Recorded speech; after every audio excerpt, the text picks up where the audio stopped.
Okay. Here, gather around, everyone. My name is Richard Dien Winfield. I'm a distinguished research professor of philosophy at University of Georgia, where I've taught for 35 years. On Labor Day, I became the 40th member of the Georgia United Campus Workers, which is attempting to unionize all employees at the University of Georgia, together with the Communication Workers of America. I want to talk about the positive alternatives to the predicament we have fallen into, not only due to Trump and the policies of corporations like Walmart, but due to the policies of every single government regime since the days of Jimmy Carter. I want to present three positive alternatives concerning guaranteed employment, fair, not just living wages, and employee empowerment. And the proposals I want to put before you have not yet been embraced by any major labor union. They are not being advocated by any government officials. They have not yet been embraced by any declared candidates. Now, the first of these measures involves truly recognizing and enforcing the right to work. And that involves ensuring that anyone who wants a job has a job. This is the basis of the other measures I want to put before you, namely a fair, not just a living wage, and employee empowerment. Because if you don't have a job, if you don't have employment, a fair wage is not coming to you, nor are you having any opportunities to exercise any employee empowerment. Guaranteeing individuals a job is the bedrock of economic independence and security. Markets left to their own designs can never ensure that everyone who wants a job has a job. Competition always has losers who have to reduce employment, and the winners always have to continually alter their processes of production and marketing, develop new products, all of which involves turmoil in the labor market. If everyone is going to be able to really exercise their right to engage in the pursuit of happiness, to earn a living, to have a job, our government has to step in and put people to work. And it can't put people to work doing the same things that private enterprise has been employing people to do, because that would just exacerbate overproduction and cause more unemployment. When government puts people to work, it has to put them to work providing the goods and services that profit-seeking enterprises are neither able nor willing to provide. And this is not just make work. There's a huge amount of work to be done to provide all of us with the resources we need to exercise all of our freedoms as family members, as members of society, and as citizens of a self-governing state. We all know that our infrastructure needs repair. We also know we need a new clean energy infrastructure. We need broadband for everyone. We need to refurbish all substandard housing. We need to provide public transportation so people both in cities and in rural areas can get to work, get to medical treatment, see their friends. We also need to refurbish schools and all public facilities. We also need to ensure that everyone has access to every kind of art, music, theater, irrespective of their financial resources. Can this be done? Well, it was done on a massive scale 80 years ago during the New Deal of Franklin Delano Roosevelt, through the Works Progress Administration, the Civilian Conservation Corps, the Federal Arts Project, at a time when our country had only 125 million people, not 325 million, at a time when our economy had only 6% of the wealth it has today, at a time where we were under the greatest economic calamity that the United States had ever experienced, and yet still 8.5 million people were put to work, producing some of the most important public infrastructure and cultural opportunities our nation has ever enjoyed. Now, we can make what was then an emergency measure an ongoing constituent of a fair and just society. And it's easy to see how life-changing and transformative it would be. I mean, many of you are young people about to enter the labor market.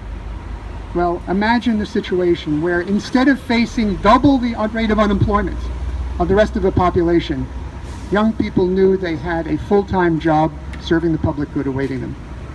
Imagine if people coming out of prison, instead of facing very grim prospects of finding a legal way of supporting themselves, were guaranteed employment that can serve the community. Imagine if people coming back from war no longer face that disgraceful predicament of joblessness and homelessness, which we see many veterans in.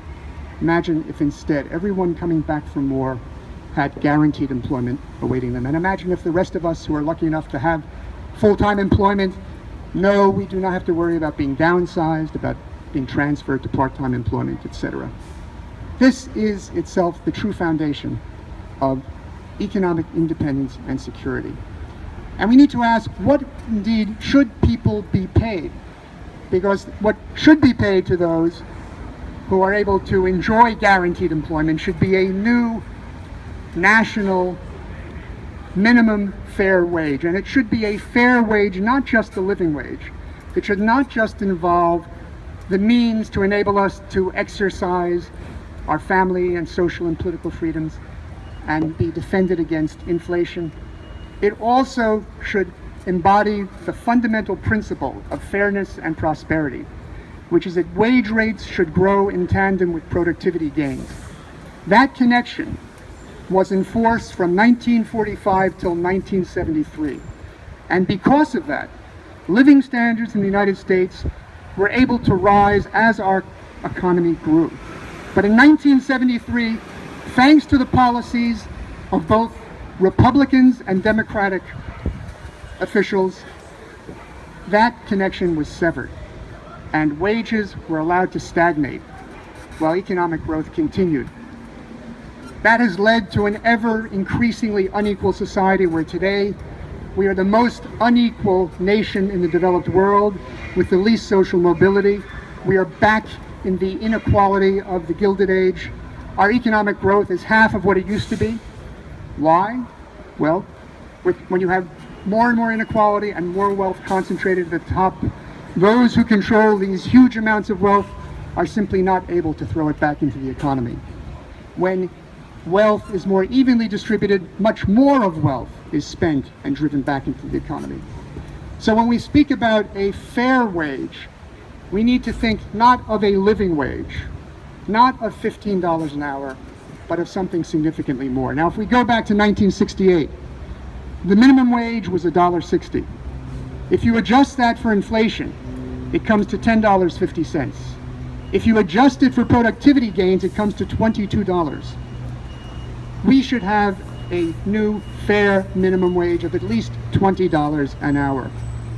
Is that possible? Is that feasible?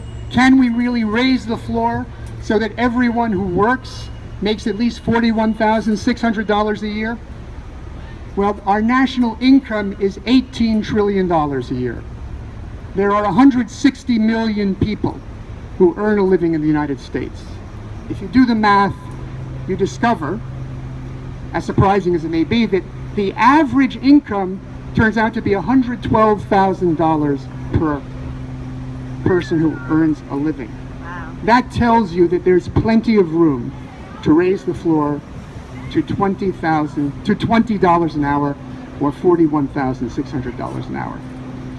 Now, ensuring that everyone has a job, ensuring that everyone can enjoy a fair wage is crucial, but it doesn't touch upon the dignity of work, and it doesn't touch upon evening the playing field between employer and employee. The nature of the market and of competition is such that it requires firms to grow in order to survive.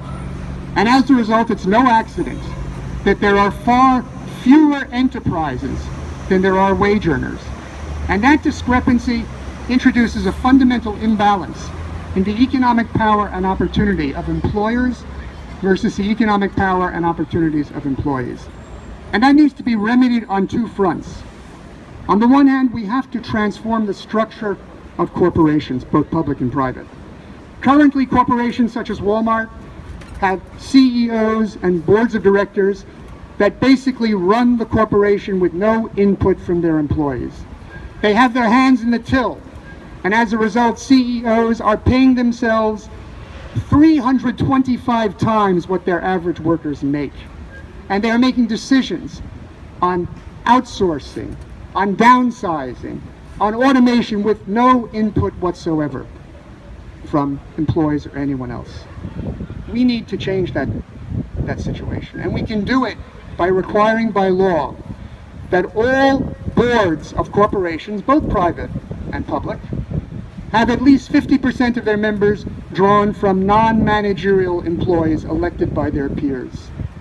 This will represent a new birth of freedom, a new degree of fairness, where you can be sure employees are not going to tolerate CEOs raping their companies and giving themselves these extravagant pays and benefit packages.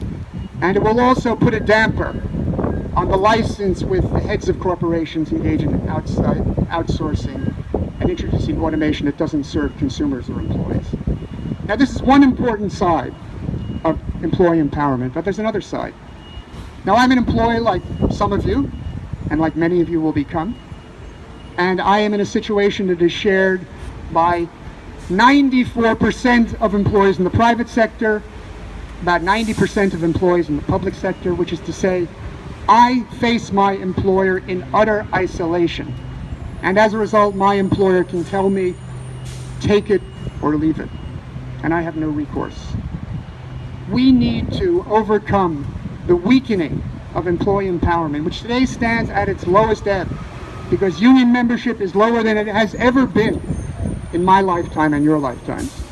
We need to remedy that, and we can do it immediately by requiring all employers of multiple employees, both part-time and full-time, to have mandatory collective bargaining with the elected representatives of their employees. Together with guaranteed employment, which produces the tightest labor market imaginable, employees will be in a good position to assert their collective strength and get fair wages, fair working conditions, unlike the situation they find themselves in today.